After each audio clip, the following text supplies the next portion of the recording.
Hey guys, I am here today and I want to give you my 9 tips for how to set a PR at the Boston Marathon. So last year I set a PR. My previous PR was on a flat course. It was the Tobacco Road Marathon. I did a 3:23. And the following year in Boston, I ran and did a 3:17:30. I was floored because everyone says how hard Boston is, and was absolutely thrilled to set a PR. And I just wanted to share some tips on 9 things that I think really helped me.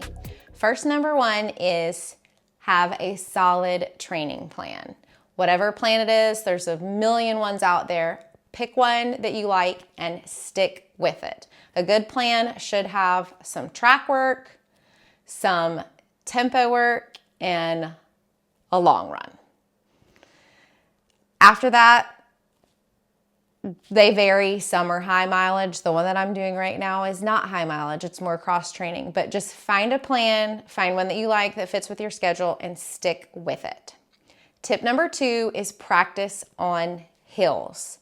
Practice going uphill, but also practice going downhill. Boston has a lot of downhill, especially at the end, that will tear up your quads.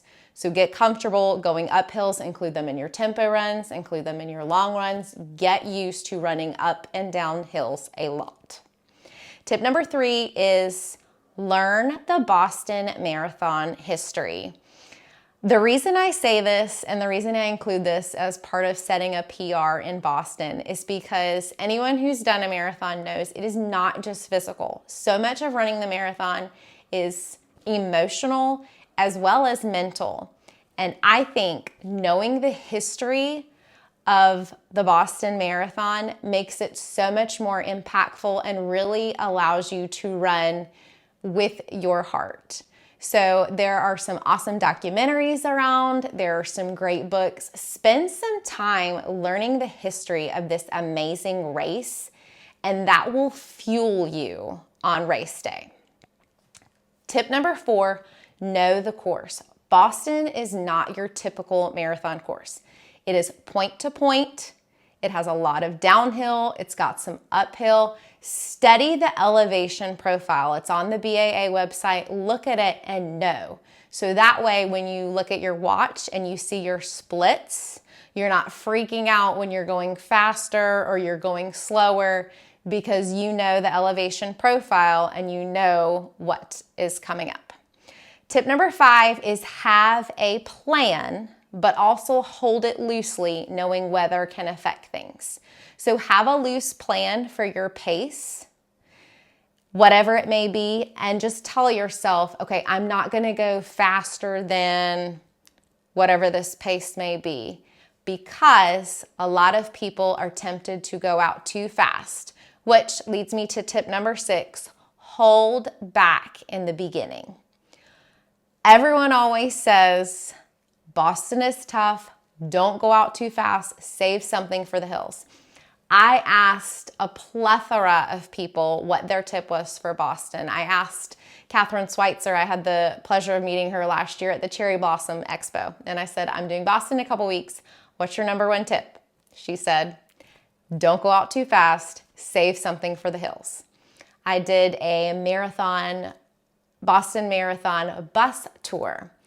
And the tour guide of the bus, who was commentating the whole time, showing us the course, kept saying, don't go out too fast, save something for the hills. And I'll never forget, he actually said, you will see all of these people who are going out too fast. And then when you get to Newton, if you have saved something and not gone out too fast, he used the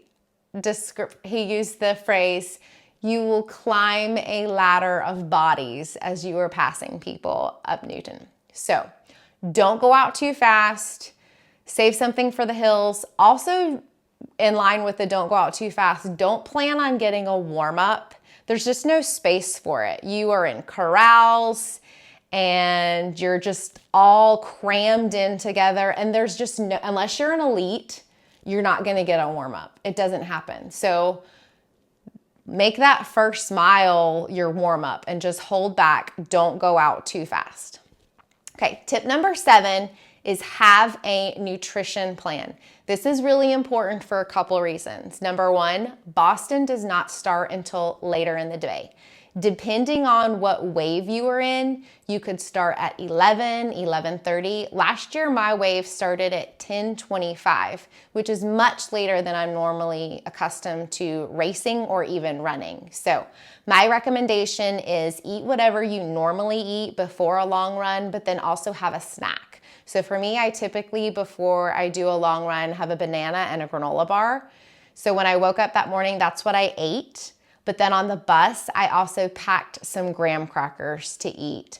So have a nutrition plan knowing that your race is going to be later in the day, and you may even want to practice running at that time once you get your corral assignment. So I practiced doing a couple of my long runs in the mid-morning time just so my body would be comfortable and used to running that time of day. The other point to having a strong nutrition plan is whatever you're fueling with, whether that be gels or goos, keep in mind that on the course they will pass out Martins, but the first Martin stop is not until mile 12. Most people need to take a gel way before then. I typically like to do 5, 10, 15, and 20. So if you're going to take a gel before mile 12, you need to pack that with you. Tip number 8 is bring throwaway clothes and possibly even throwaway shoes. So you definitely want to stay warm. If it's a cold morning, you want to keep the muscles warm. Also knowing you're not going to be able to get a warm up in. Bring a hoodie, bring some sweatpants that you can throw away. There's no check bag at the start. So bring something that you can throw away, but you can wear up until the start to keep your muscles warm. And you may also even want to consider throwaway shoes if it is rainy. You stand on a field for a while, and last year I knew I was going to race in my Vaporflies, but I did not want to risk them getting wet or muddy. So I wore a pair of throwaway sneakers and just carried my Vaporflies with me and changed before the start of the race so that they would not get muddy and soggy and wet. Okay, last tip. Tip number 9, and I think this is the one that I love talking about the most, is soak up the energy from the crowd. That is what makes Boston unlike any other. It is so special, is the energy. And you truly can, I feel like, thrive off of the energy from the crowds. Some people say Boston is a victory lap and you should just run it slow and easy and take it all in and just enjoy it. And that is their philosophy, and that is fine. I may fall into the minority here, but for me, I feel like I got my PR and I still totally took it in, enjoyed it, and actually thrived off of it. So running Boston has been a goal of mine since I was a little girl. It's something I've always wanted to do. Being there was absolutely incredible, amazing. I told friends and family afterwards that the whole time I was running, either my cheeks were hurting because I was smiling so much because I was so happy, or I was just holding back tears because I was getting so emotional just by being there and seeing everything and listening to everyone cheer. So I would just say, if you run with music and you normally run with music, and I do, I put one headphone in so that I still had that, and I left the other one out so I could just still take in and hear everything. And even going up Heartbreak, I'll never forget running up Heartbreak Hill. It's pouring down rain, just pouring down rain. And I'm charging up the hill, and everyone is out there, even in the rain, just cheering for us. And that adrenaline just pushed me up the hill. So my tip number 9 is just soak it all up. Even if you are going for that PR, I personally, as long as I am able and healthy and strong enough to still attain a PR, as long as it's within the realm of possibility, I'm going to. I know a time is going to come where I'm going to hit a peak and I'm not going to be able to hit PRs anymore. So while I still can, I'm going to go for it every chance I can. But that doesn't mean that I'm not able to take in what's happening at Boston. So my suggestion, biggest one, is soak it all up because it is amazing.